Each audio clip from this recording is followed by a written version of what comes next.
Hello everyone, this is Jennifer reporting on the blizzard of 2026. As you can see out here behind me, there is snow on the ground, real snow. We're bringing historic snowfalls in the deep south. That's right, blizzard 2026 has officially arrived in the south, and that means the temperatures are below freezing.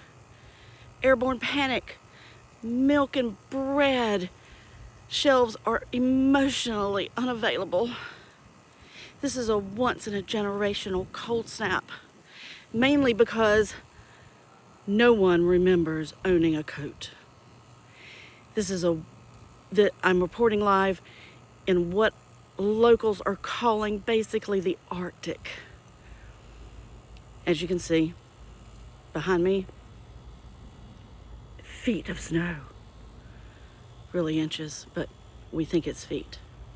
Roads are closed, schools are closed, Waffle House is closed. Someone just slid past me on a Bojangles tray.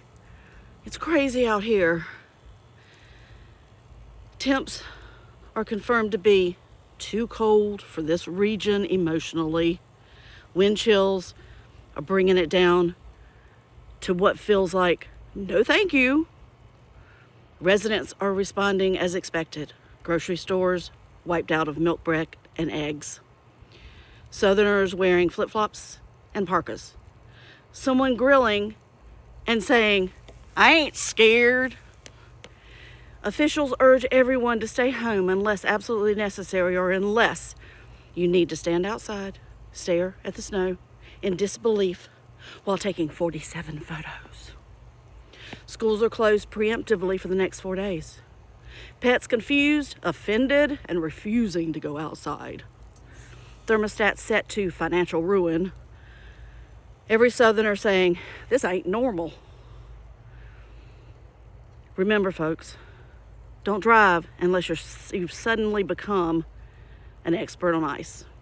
And yes, this will melt by Thursday. This is Jennifer reporting on the blizzard of 2026. Stay warm, stay safe, and stay dramatic.